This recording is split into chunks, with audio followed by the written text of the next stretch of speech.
Certamente não faltam motivos para definir dessa forma o inesquecível Festival de Woodstock.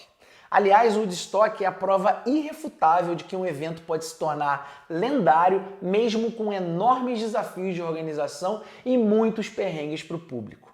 Mas o que fez de Woodstock essa marca única no universo do entretenimento? Se liga nesse vídeo até o final para você entender essa doideira. E aí, vamos produzir?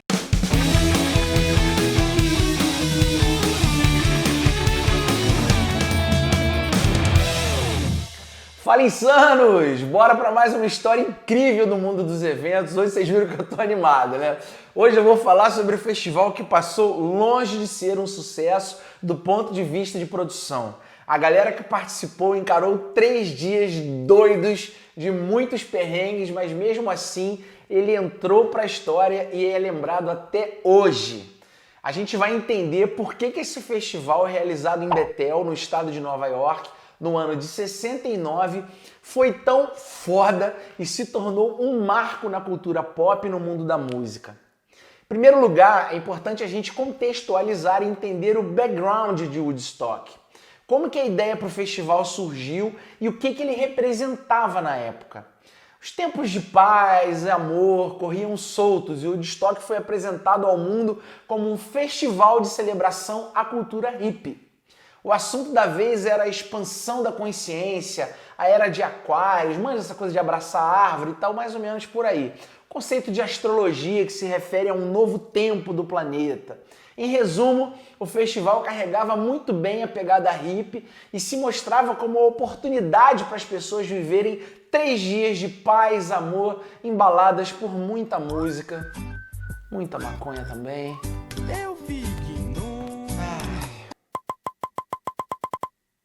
Será que eu falar muita maconha também vai? Não, né?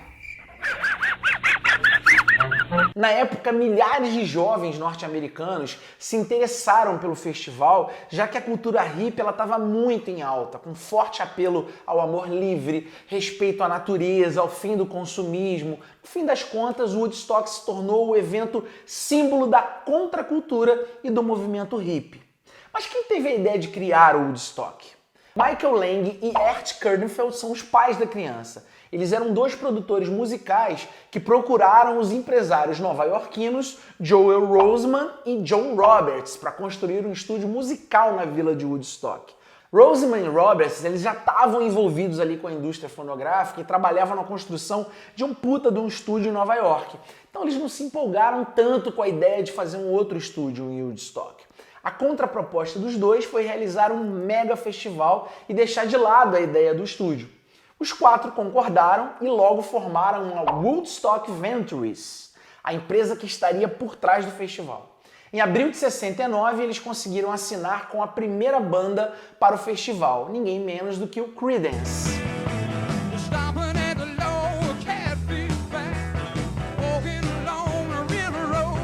Foi uma vitória e tanto porque até então os organizadores eles estavam com dificuldade para atrair grandes nomes. Mas com a entrada do Creedence, outros nomes de peso se interessaram pelo projeto. Uma curiosidade bacana a respeito do festival é que apesar do nome, ele não aconteceu em Woodstock, que é uma vila ali no condado de Worcester, né, no estado de Nova York.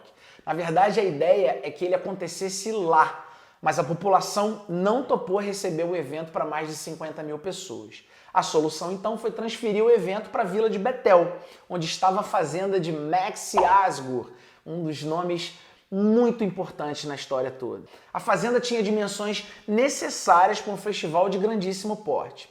Ainda assim, o nome Woodstock se manteve por conta da conexão com Bob Dylan.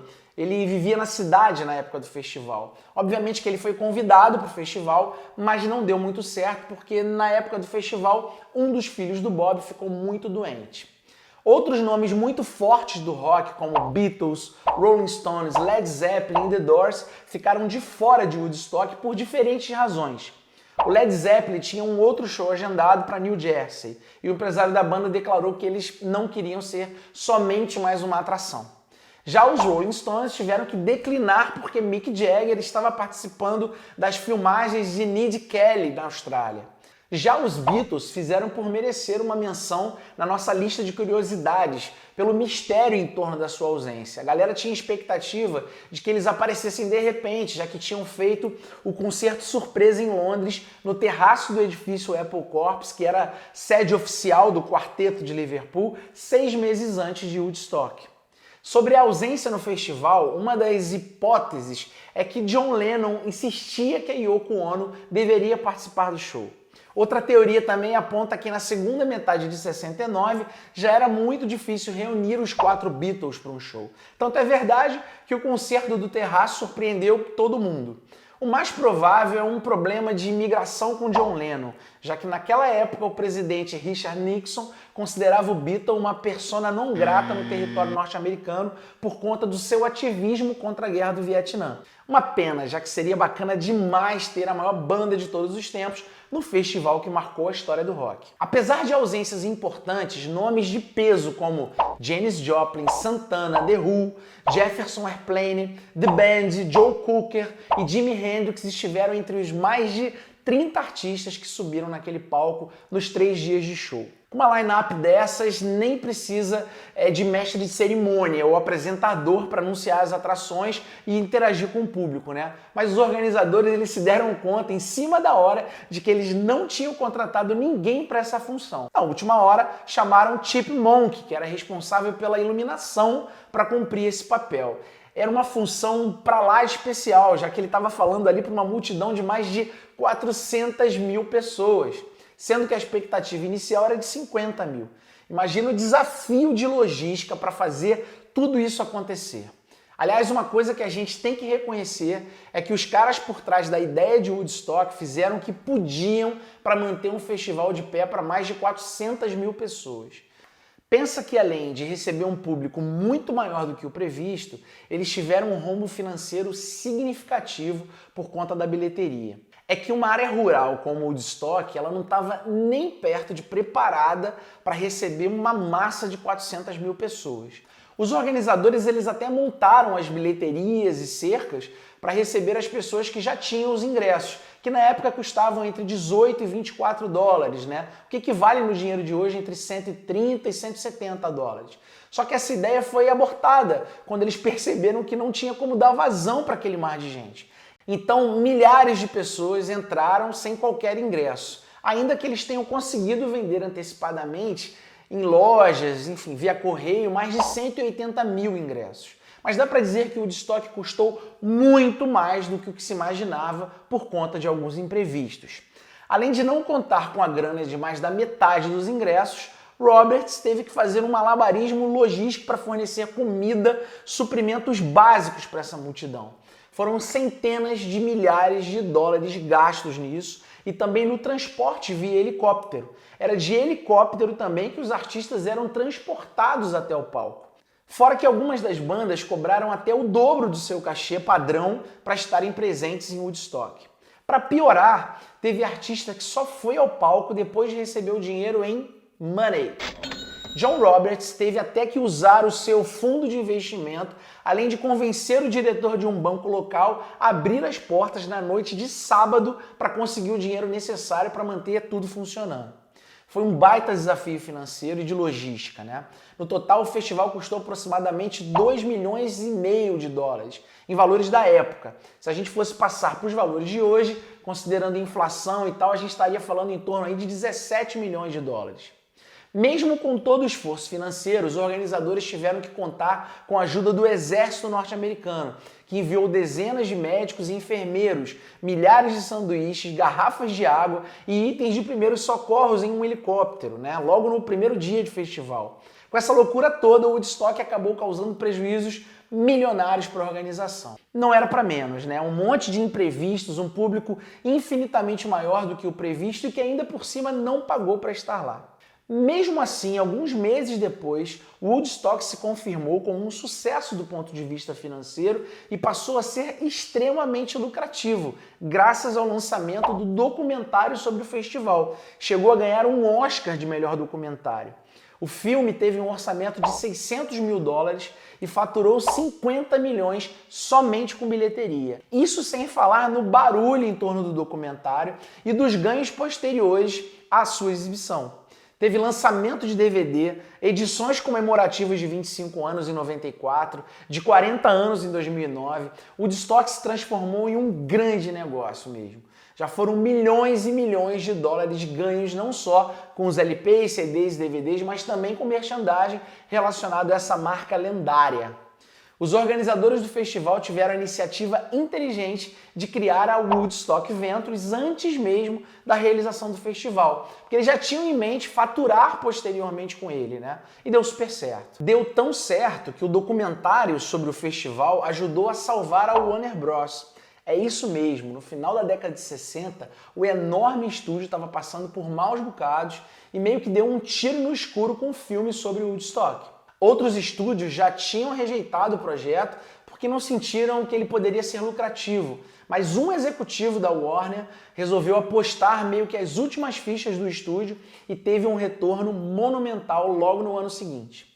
E um dos editores contratados pela Warner foi ninguém menos que Martin Scorsese, hoje reconhecido como um dos maiores diretores de todos os tempos, com filmes como Bons Companheiros, Touro Indomável e o mais recente, O Irlandês. Todo o sucesso que o Woodstock fez se deve principalmente à disposição da galera que resolveu ir ao festival. Era um povo disposto a encarar todo tipo de perrengue em nome da causa e também da oportunidade de ver shows incríveis na faixa, né? Chegar até a fazenda onde aconteceu o festival foi um desafio imenso para o público. Primeiro porque a região não tinha infraestrutura viária para receber milhares de carros ao mesmo tempo. Segundo porque as estradas de terra viraram barro em muitos trechos por conta das chuvas no dia anterior ao início do evento. Aliás, há imagens célebres da galera toda suja de barro, né? Para quem chegou lá, o perrengue para conseguir comida também era um baita de um problema, já que os organizadores tinham dificuldade para dar conta das 400 mil bucas. Sobre as condições sanitárias eu nem preciso falar, né? Era tudo na raça mesmo. O mais raiz que você possa imaginar. Foram somente 600 banheiros químicos. Isso dá aproximadamente um banheiro para cada 660 pessoas. Mas é claro que um festival hippie não seria criticado por esse aspecto. E quase que rolou uma bad trip na manhã de domingo, né? Penúltimo dia do festival. É que o então governador do estado de Nova York, Nelson Rockefeller, ligou para o John Roberts, um dos organizadores, para comunicar que ia mandar 10 mil soldados para o local para tentar manter ali a ordem e ajudar nas questões logísticas. Não dá para imaginar algo mais bad do que um festival hippie com um monte de soldado, né? John Roberts sabia que o envio dos soldados não seria bem recebido pelo público e convenceu o governador a voltar atrás, dizendo que estava tudo em ordem. Mas em ordem mesmo ali não estava, né? Mas naquela época ali não tinha Twitter e Instagram, então não dava para ter muita noção para quem estava de longe, né? Se bem que até que a galera mantinha a ordem ali de uma forma bem hippie, né? Os organizadores contrataram membros de uma comunidade hippie para cuidar disso. E sabe de que jeito que eles controlavam a galera, a multidão? Água gelada e torta de creme. Isso mesmo. A abordagem hippie era pautada pela gentileza. O grupo de segurança se intitulava Police Force. Então, a forma mais pacífica e gentil de inibir conflitos e insatisfações era pedir com educação e oferecer como recompensa água e torta. Coisa fofa, né? Para você ver como acontecia de tudo no festival, rolaram 2 partos durante o evento. Não é que tinha uma área médica para isso não. Um dos partos aconteceu dentro de um carro preso no congestionamento e outro aconteceu em um hospital próximo depois que a mãe ganhou uma carona de helicóptero para deixar o local às pressas. Infelizmente, foram registrados também 4 abortos espontâneos durante o festival. Rolaram também mais de 5 mil ocorrências médicas, o que não chega a ser assim uma grande surpresa, já que boa parte daquelas pessoas tinha uma relação com o uso de drogas, né? Apesar de não ter uma grande estrutura para dar amparo às pessoas que estavam mal, o Woodstock registrou somente 3 mortes. Um número baixo se a gente considerar o tanto de ocorrências. 2 pessoas morreram de overdose e uma dormia dentro de um sleeping bag, um saco de dormir, e acabou atropelada por um trator que passava recolhendo os resíduos. O povo tava muito louco, velho.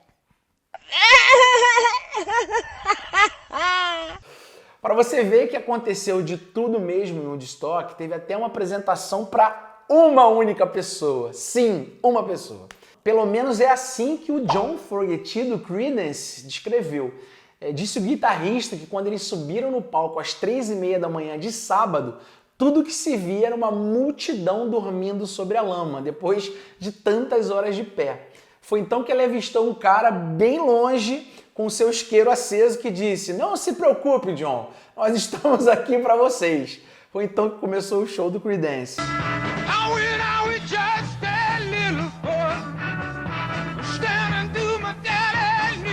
Pois bem, eu deixei aqui a lenda das guitarras para o grande finale do nosso vídeo. Afinal, em Woodstock foi justamente Jimi Hendrix que finalizou o festival com chave de ouro.